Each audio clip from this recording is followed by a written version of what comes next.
পাই নাই, আমি সঠিক বিচার পাই নাই, আমি ন্যায্য বিচার পাই না, জীবন আমি দেবো, চলেন সঠিক বিচার নিব।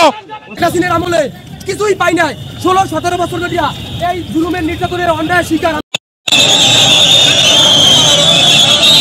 নিয়ে যাচ্ছি। আসলে কাজের কাজ কোনো হচ্ছে না। উনি পুলিশের লোক, উনি ওনার ধরে হাসিনা পেশি সরকার পরিকল্পিতভাবে আমাদের 519 জন লোককে যমুনার সামনে উত্তপ্ত পরিস্থিতিতে জল কামান এবং সাউন্ড গ্রেনেড নিক্ষেপ করে পুলিশ সদস্য। 10 মিনিটের সময় দিয়ে পুলিশ অ্যাকশন নেয়। বিডিআর সদস্যদের পদযাত্রায় চাকরিচ্যুত বিডিআর সদস্যদের উপর পুলিশের লাঠিচার্জ করে। লাঠিচার্জ অবস্থায় দেখুন আপনারা পরিস্থিতি অবশ্যই ঘোলাটে হয়। সাউন্ড গ্রেনেড নিক্ষেপ করে দেখেন ধরে নিয়ে যাচ্ছে। এখন পুলিশ মোটামুটি পরিস্থিতি নিয়ন্ত্রণের জন্য যথেষ্ট চেষ্টা করতেছে। হাহাকার কণ্ঠে এক বিডিআর সদস্য বলছেন সঠিক বিচার পায় নাই।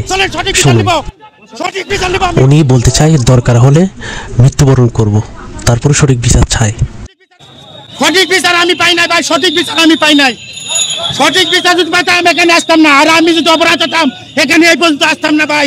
অবস্থান করবো, প্রয়োজন বলে জীবন দেবো ভাই। আমি বলতেছি মিডিয়ার সামনে বলছি জীবন দেবো, আমি জীবন দেবো। আপনার জীবন দিতে আমি সত্যবাদী, সত্য কথা বলতেছি। আমি 3 বছর চাকরি করছি, 4 বছর জেল কাটছি। এই অবৈধ ফ্যাসিস্ট শেখ হাসিনার আমলে কিছুই পাই নাই, 16-17 বছর ধরে এই জুলুমের নির্যাতনের অন্যায় শিকার আমরা মজলুম মিডিয়া, আমরা কিছুই বলি নাই। আমাদেরকে জোর করে ধরে নিয়ে যাচ্ছে। জনগণের কাছে, দেশবাসীর কাছে বিচার। এইদিকে পুলিশ সদস্য বলতেছে ওনাদেরকে 10 মিনিট সময় দেওয়া হয়েছে, 10 মিনিট হওয়ার পরে ওনারা যাবে না, কিন্তু সেক্ষেত্রে আমরা আইন প্রয়োগ করি, পরিস্থিতি যেন আমরা নিয়ন্ত্রণে আনতে পারি।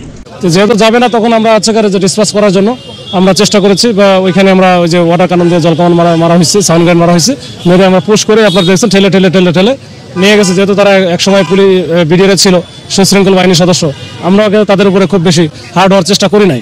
যে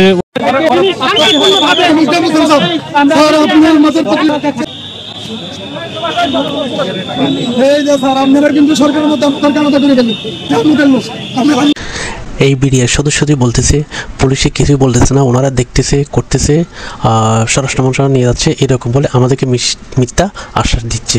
নিয়ে যাচ্ছি। আসলে কাজের কাজ কোনো হচ্ছে না।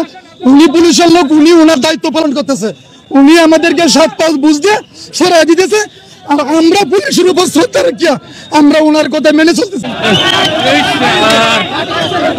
পুলিশ কিন্তু লাঠি চার্জ করছে এবং আপনাদেরকে দেখানোর চেষ্টা করছে। এইদিকে টিয়ারশেল নিক্ষেপ করে দেখেন ছত্রভঙ্গ করে দিচ্ছে পুলিশ সদস্যরা। 5 আগস্টের পরে আমাদের যে ন্যায্য দাবিগুলো বিডিআর, আপনারা জানেন শুধু পিলখানা না, পিলখানা সূত্রপাত ধরে হাসিনা পেশি সরকার পরিকল্পিতভাবে আমাদের 519 জন লোককে চাকরি। আরও নতুন নতুন আপডেট নিউজ পেতে আমাদের ইউটিউব চ্যানেলটা সাবস্ক্রাইব করে আমাদের সাথে থাকবেন। ভালো থাকবেন। হাসিনা 2010 সালে একটা কালো আইন তৈরি করে স্পেশাল কোডের মাধ্যমে আমাদেরকে চাকরিচ্যুত করেছিল।